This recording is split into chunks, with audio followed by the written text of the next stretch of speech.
स्नान की महत्वता के बारे में सभी धर्मों में अलग अलग प्रकार से ज्ञान दिया जाता है और क्या क्या स्नान के फ़ायदे हैं इसके बारे में भी बताया गया है। लेकिन कभी कभी कुछ ऐसे लोग भी होते हैं जो आलस के कारण या फिर उनका मन नहीं करता है तो वो स्नान नहीं करते हैं। कुछ लोग सर्दी के कारण डेली स्नान करना पसंद नहीं करते हैं और कई लोग तो जानबूझ के ही 2-2 3-3 दिन स्नान करना ही नहीं चाहते हैं। इवन अगर आप अब्रॉड में जाकर के देखेंगे जहाँ पे अक्सर ठंड पड़ी रहती है, वहाँ पर तो यहाँ तक भी कहा जाता है कि लोग जो है हफ्ते क्या 15 दिन में या महीने में एक बार स्नान करते हैं। लेकिन हिंदू सनातन धर्म में स्नान की महत्वता के बारे में बहुत सारी बातें कही गई हैं। जब भी आप किसी भी प्रकार का कोई भी पूजा पाठ इत्यादि करते हैं तो स्नान सबसे अधिक सर्वप्रथम महत्वपूर्ण चीज़ मानी जाती है। स्नान के बारे में शास्त्रों में बहुत सारी चीज़ें बताई गई हैं। स्नान से संबंधित मैंने बहुत सारे वीडियो अपने यूट्यूब चैनल जिज्ञासा ज्ञान की प्यास में बना करके रखे हुए हैं। उसमें मैंने बताया है कि स्नान की महत्वता क्या है, स्नान किस प्रकार से किया जाना चाहिए, गर्म पानी या ठंडे पानी के स्नान के क्या फ़ायदे या नुकसान हैं, और भी अन्य जानकारियाँ शास्त्रों में किस प्रकार से बताया गया है स्नान करना चाहिए, स्नान के पश्चात क्या करना चाहिए इत्यादि मैंने जो है जानकारियाँ उस वीडियो में दी हुई हैं। मैं उसका लिंक डिस्क्रिप्शन बॉक्स में आपको दे दूँगी, आप उन वीडियो को अवश्य देखिए। जैसे कि अभी जो है माघ का स्नान चल रहा है, यानी प्रयागराज में महाकुंभ चल रहा है और इसमें करोड़ों जनता जो है माघ महीने में आकर के स्नान कर चुकी है और करने जा भी रही है। हालांकि माघ का स्नान ही जो है मकर संक्रांति का स्नान माना जाता है। मकर पूर्णिमा के दिन जो है यह स्नान समाप्त हो जाता है, लेकिन फिर भी जो है शिवरात्रि जो 25 फरवरी या 26 फरवरी को पड़ रही है तब तक स्नान की व्यवस्था की गई है। कुल 5 प्रकार के महास्नान बताए गए हैं, जिसमें से 3 महास्नान हो चुके हैं और 2 महास्नान बाकी हैं। एक महास्नान जो है जो 12 फरवरी को आने वाला है, जो लास्ट पूर्णिमा का स्नान होगा। आज के इस वीडियो में मैं आपको जानकारी देने वाली हूँ कि अगर आप लोग किन्हीं कारणों से स्नान करने जो है प्रयागराज नहीं जा पाए हैं, घर में रह कर के ही अगर आप स्नान इत्यादि करते हैं तो किस प्रकार से आपको वह स्नान करना चाहिए ताकि आपको भी वही पुण्य फल की प्राप्ति हो, जिस पुण्य फल की प्राप्ति जो है आपको प्रयागराज में संगम में जाकर के करने पर प्राप्त होगी, या गंगा के तट के किनारे भी अगर आप स्नान करते हैं तो उसकी प्राप्ति आपको होगी। काफ़ी सारे लोगों ने मुझसे प्रश्न किया था कि माघ मास के समय क्या हमको सदा जो है ठंडे पानी से ही स्नान करना चाहिए, क्या गर्म पानी का निषेध माघ मास में माना गया है, शास्त्र उसके बारे में क्या कहते हैं। दूसरा प्रश्न है, स्नान के पश्चात शास्त्रों में कहा गया है कि एक कार्य है जो अत्यंत अनिवार्य है और सभी लोगों को वह अवश्य करना चाहिए। तीसरा प्रश्न है कि कौन सा ऐसा स्नान होता है कि आप अगर उस स्नान को करते हैं तो आपके जितने भी आपने पुण्य अर्जित किए हैं वे सारे पुण्य आपके नष्ट हो जाते हैं। इन तीनों प्रश्नों के साथ स्नान से संबंधित अन्य जानकारी को लेकर के मैं डिम्पल शांडिल्या ज्योतिष सतह ज्ञान सागर के माध्यम से अपने सभी नए और पुराने दर्शकों का हार्दिक स्वागत करती हूँ। नमस्कार। जय हो शंकरा, आदिदेव शंकरा, तेरे जाप के बिना चले ये सांस किस तरह। मेरा कर्म तू ही जाने, क्या बुरा है क्या भला, तेरे रास्ते पे मैं तो आंख मूंद के चला। तेरे नाम की जोत ने सारा हर लिया तमस मेरा। नमो नमो शंकरा, भोलेनाथ शंकरा, रुद्रदेव हे महेश्वरा। हाल के दिनों में ही मुझे भी महाकुंभ में स्नान करने का मौका मिला और मैंने भी प्रयागराज में जाकर के स्नान किया। हालांकि मैंने एक अन्य यूट्यूब चैनल है जिज्ञासा ज्ञान की प्यास, उसमें भी यह बताया हुआ है कि अगर आपको महाकुंभ में जाने का मौका नहीं मिल रहा है, जैसा कि आजकल आप न्यूज़ में सुन रहे हैं, किलोमीटर जो है सैकड़ों किलोमीटर का जाम लगा हुआ है और ख़ासकर जो बूढ़े बुज़ुर्ग हैं उनको तो बिल्कुल भी वहाँ पर नहीं जाना चाहिए, क्योंकि मैं 40+ होने के बावजूद भी वहाँ से 10 से 15 किलोमीटर पैदल मुझे चलना पड़ा और कितनी मुश्किलों का सामना करना पड़ा है ये मैं भी जानती हूँ। फिर भी हमारे समय पे जिस समय मैं गई थी, हालांकि मैंने अमावस्या का स्नान वहाँ पर किया, उसके अगले दिन हम वापस आ गए थे, लेकिन उस समय भी इतनी अत्यधिक भीड़ थी वहाँ पर कि पैर रखने की जगह नहीं थी। लेकिन फिर भी भगवान की कृपा से स्नान संपूर्ण रूप से करके आ गई मैं। लेकिन फिर भी मेरे साथ जो भी मेरे साथीगण गए थे, आप सभी ने सुना होगा कि वहाँ पर जो है अमावस्या के दिन भगदड़ मच गई थी। तो वह लोग उस भगदड़ में फंस गए थे, लेकिन भगवान की कृपा से सब सही सलामत जो है वापस आ गए। लेकिन कुछ ऐसे इन सभी कारणों को देख करके फिर भी मैं कहूँगी कि अगर इस प्रकार के इस समय अगर आप जाना चाहते हैं प्रयागराज में तो आप बिल्कुल भी ना जाएं। हालांकि जब ये वाला पूर्णिमा का स्नान कल ख़त्म हो जाएगा, उसके बाद का जो स्नान है तब भीड़ काफ़ी कम हो जाएगी, तब आप कोशिश कर सकते हैं जाने की। लेकिन आप घर में रह करके भी उसी प्रकार का ही पुण्य का फल प्राप्त कर सकते हैं। क्योंकि मैंने अमावस्या का स्नान किया, लेकिन मैंने जो मकर संक्रांति का स्नान किया वो मैंने घर पर ही रह करके किया। उसके बाद एक और स्नान था वो भी घर पर किया। सिर्फ अमावस्या का स्नान मैंने वहाँ पर किया। लेकिन अब जैसे कल जो है पूर्णिमा का स्नान है तो मैं घर पर ही हूँ, या फिर अभी जो महाशिवरात्रि का आएगा तो वह स्नान मैं घर पर ही किस विधि से करूँगी ताकि मुझे भी अब उसी पुण्य फल की प्राप्ति हो जो प्रयागराज में या संगम में जा कर के स्नान करने से प्राप्त होती है। सबसे पहला प्रश्न आता है कि क्या माघ मास में हमें ठंडे पानी से या गर्म पानी से नहाना चाहिए। अगर आप नॉर्थ या साउथ, पूर्व, पश्चिम, उत्तर, दक्षिण किसी भी क्षेत्र में अगर आप देख लीजिए तो सर्दियों के दिनों में ठंड हर जगह होती है। इवन मैं साउथ में हैदराबाद में रहती हूँ, यहाँ पर भी दिसंबर और जनवरी के दिनों में भी सर्दी होती है तो गर्म पानी से नहाना पड़ता है। लेकिन जो लोग नॉर्थ इंडिया में रहते हैं वह उन लोगों के लिए तो गर्म पानी अनिवार्य ही हो जाता है। उसके बावजूद भी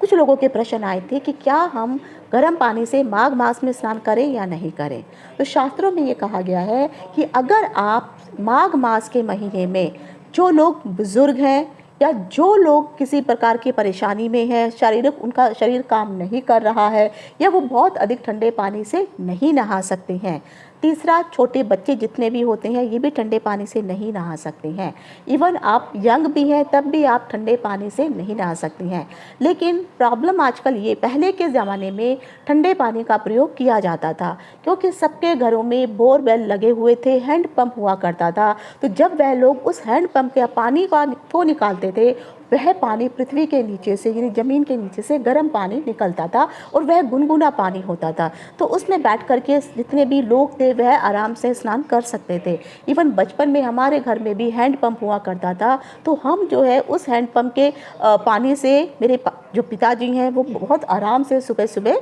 स्नान कर लिया करते थे। तो अगर आपके घर में हैंड पंप इत्यादि है तो उस पंप के पानी से अगर आप स्नान करना चाहते हैं तो आप इजीली कर सकते हैं क्योंकि वह इतना शीतल नहीं होता है। लेकिन अगर आप लोग जिनके जो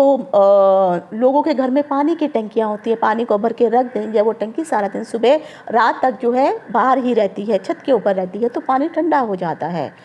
अगर कुछ खास दिन नहीं है, नॉर्मल दिन की तरह अगर आप स्नान कर रहे हैं तो आप गर्म पानी का इस्तेमाल बेझिझक कर सकते हैं। लेकिन अगर जो कुछ पुण्य दिन ऐसे होते हैं कि उन दिनों में आपको गर्म पानी से स्नान नहीं करना चाहिए, जैसे अगर आप किसी प्रकार का कोई व्रत इत्यादि कर रहे हैं तब आपको जो है गर्म पानी से स्नान नहीं करना है। अगर आप जो है कोई महापर्व है, जैसे मान लीजिए अब ये 3-4 पर्व जैसे चले गए, मकर संक्रांति का समय था, फिर उसके बाद अमावस्या स्नान है, पूर्णिमा स्नान है और शिवरात्रि का स्नान है, तो ये जो सारे ऐसे बड़े बड़े पर्व के जो स्नान होते हैं इस समय भी आपको जो है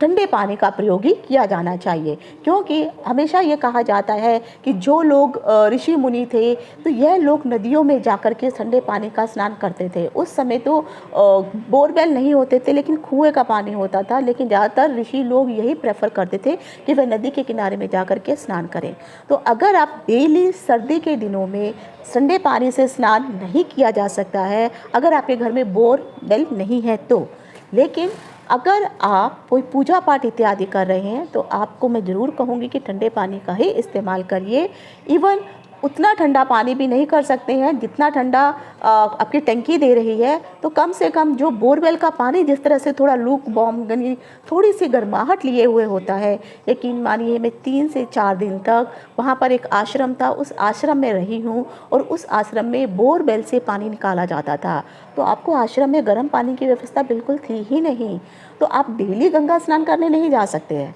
तो सुबह का एक टाइम का स्नान हम ठंडे पानी से करते थे और आप 1 या 2 मग शरीर में डालेंगे उसके बाद वह ठंडक ही गायब हो जाती है, आपको सर्दी ही नहीं लगती है। तो आप उस तरह का भी थोड़ा सा पानी जो है गुनगुना पानी जिसको हम कह सकते हैं, इवन गुनगुने से भी कम, ताकि आपके शरीर को इतना ज़्यादा ठंडा अगर नहीं महसूस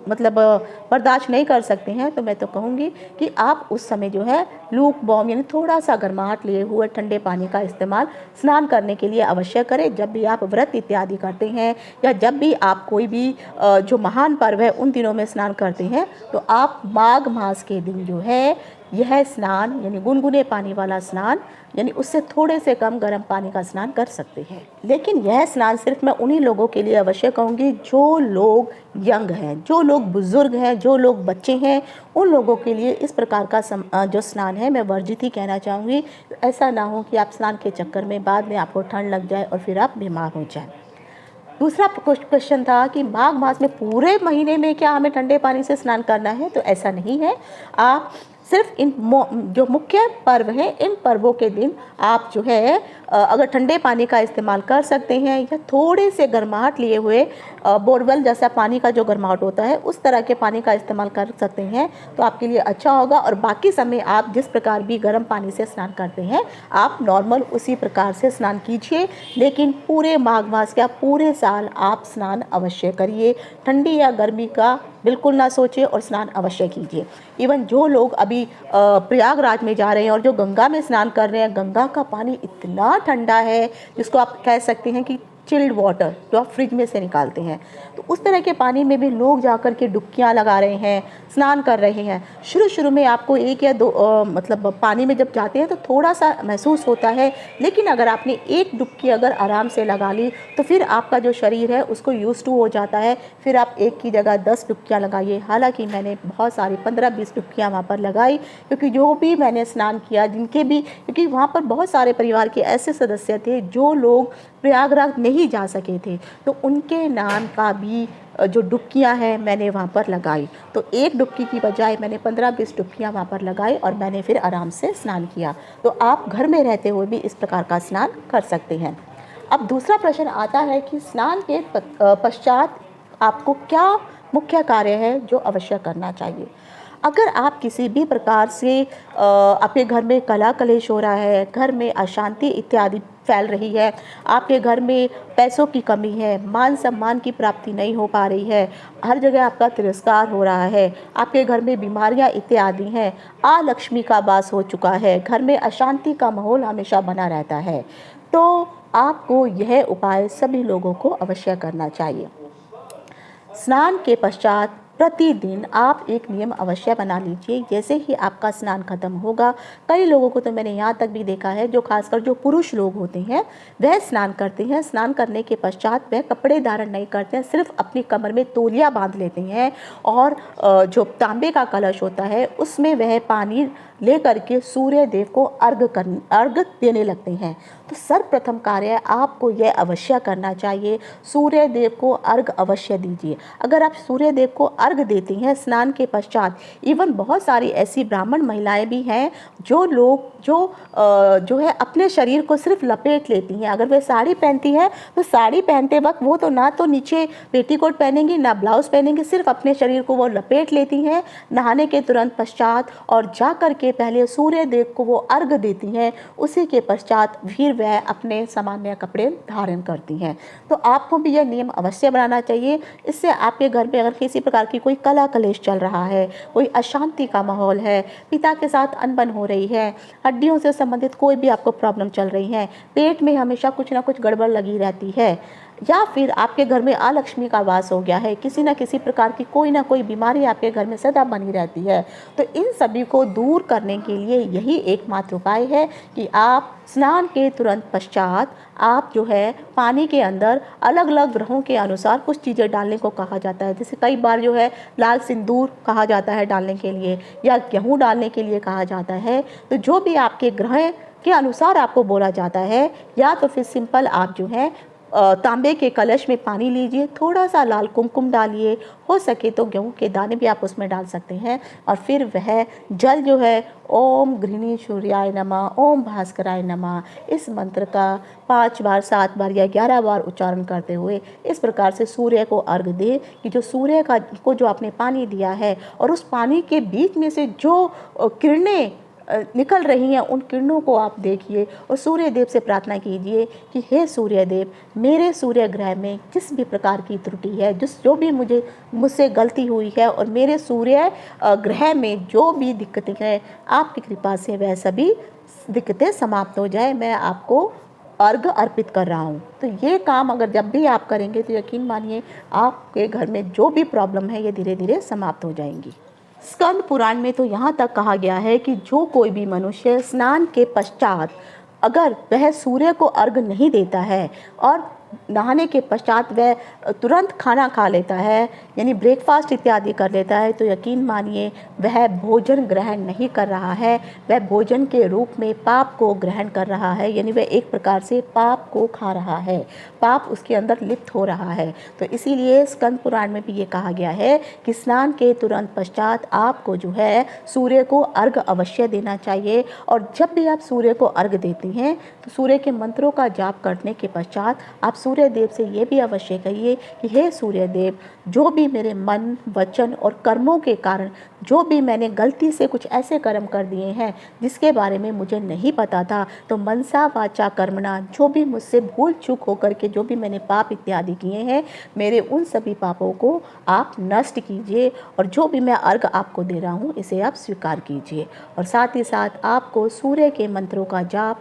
करना है। ओम सूर्याय नमः, ओम गृहिणीश्वर्याय नमः, जो भी आपको सूर्य के मंत्र पता है, इन मंत्रों का जाप करते हुए जब भी आप सूर्य को अर्घ देते हैं तो पानी की धार के बीच में से जो भी प्रकाश निकल रहा है, आपको अपनी आंखों से उस प्रकाश को देखना होता है और मन ही मन यह प्रार्थना करनी होती है कि हे सूर्य देव, मेरे ग्रह में जिस भी प्रकार की त्रुटि है, मेरे ग्रह में दोष है, वे सभी दोष जो है आपके प्रभाव से वह सारे दोष खत्म हो जाए और मेरे सूर्य ग्रह को आप ठीक कर दीजिए। और ये मैं यही आशीर्वाद आपसे चाहता हूँ। तो इस प्रकार से अगर आप बोलेंगे और जल अर्पित करेंगे तो यकीन मानिए ये सब जो भी प्रॉब्लम्स आपको चल रही हैं वह धीरे धीरे समाप्त हो जाएंगी। अब आखिरी सवाल आता है कि कौन से स्नान के पश्चात पुण्य नष्ट हो जाते हैं। ये भी बहुत बड़ा प्रश्न है कि ऐसा एक स्नान रहता है कि जिसमें अगर आपने इस प्रकार से स्नान किया तो यकीन मानिए जो भी पुण्य आपने अर्जित किए हैं उन पुण्यों को आप नष्ट कर रहे हैं। जब तक आपको उस चीज़ के बारे में नहीं पता था तो मन के कारण या बुद्धि भ्रांत से कुछ गलतियां हो जाती हैं जाने अनजाने में, तो इस प्रकार के जो पुण्य है जो है तब नष्ट नहीं होते क्योंकि उसके बारे में आपको जानकारी ही नहीं थी। लेकिन अब आपको उसके बारे में जानकारी होने के पश्चात भी अगर आप उनको नहीं मानते हैं तो यकीन मानिए फिर आप जो है इस दिन या इन तिथियों पे अगर आप स्नान करते हैं तो आपके पुण्य अवश्य नष्ट होते हैं। तो शास्त्रों के अनुसार कहा गया है कि अगर पूर्णिमा का दिन हो, अमावस्या का दिन हो, रविवार का दिन हो या फिर कोई ऐसा पुण्य पर्व हो, जैसे मैंने आपको कहा महाशिवरात्रि का पुण्य पर्व आ रहा है या फिर आप जो है होली दिवाली का जो पुण्य पर्व होते हैं, जितने भी हमारे तीज और त्यौहार आप व्रत इत्यादि करते हैं, जितने भी व्रत चाहे वह सर्दी के दिनों में आए या वह गर्मी के दिनों में आए, तो ये व्रत इत्यादि होते हैं। या फिर जब भी ग्रहण काल होता है, जब सूर्य ग्रहण होता है, जब चंद्र ग्रहण होता है, तो ये ग्रहण का जो भी समय होता है या फिर जितने भी तीर्थ स्थानों में जाकर के आप लोग स्नान करते हैं या कोई ऐसे बड़े बड़े स्नान, जैसे अभी जो है आपका प्रयागराज का जो महाकुंभ का जो स्नान चल रहा है, और इसी प्रकार से अगर आप देखेंगे तो जब अमावस्या की तिथियां होती हैं तब जाकर के आपको स्नान करने के लिए बोला जाता है। पूर्णिमा की कुछ ऐसी तिथियां होती हैं तब जाकर के आपको गंगा के किनारे या किसी पवित्र नदी के किनारे जाकर के स्नान करने को कहा जाता है। तो जब भी ये सभी दिन पुण्य दिन होते हैं, पुण्य तिथि होती है, रविवार का दिन होता है और जो भी चीज़ें मैंने बताई हैं, इन दिनों में चाहे सर्दी हो या गर्मी हो या बरसात का मौसम हो, आपको कदापि गर्म पानी का प्रयोग नहीं करना है। आप कहीं पर भी रहें, चाहे आप नॉर्थ इंडिया में हो या साउथ इंडिया में हो, आपको हमेशा इन पुण्य दिनों में ठंडे पानी का ही प्रयोग करना चाहिए और ठंडे पानी से ही स्नान करना चाहिए। अगर आप सर्दी का दिन है, चाहे आप नॉर्थ इंडिया में रह रहे हैं, तो सर्दी के दिनों में जैसे मैंने कहा है, चाहे आप थोड़ा सा जैसे ज़मीन में से पानी गुनगुना निकलता है उतना गुनगुना पानी भी अगर आप करके नहाते हैं तब भी यहाँ पे जो है आपका पुण्य नष्ट नहीं होगा। अगर आप ठंडे पानी की जगह गर्म पानी से नहाते हैं तब आपके किए हुए पुण्य सारे नष्ट हो जाते हैं। इवन अगर आप देखेंगे जो लोग नदियों के किनारे जाके नहाते हैं तो नदियों में तो गर्म पानी होता ही नहीं है, बर्फ़ के जैसे एकदम शीतल जल होता है। तो पुराने समय में जैसे साधु संत जो है नदी के किनारे जा कर के स्नान किया करते थे। सुबह जो है ब्रह्म मुहूर्त में 4 बजे 3 बजे उठ कर के वे वहाँ जा कर के शीतल जल से स्नान करके आते थे।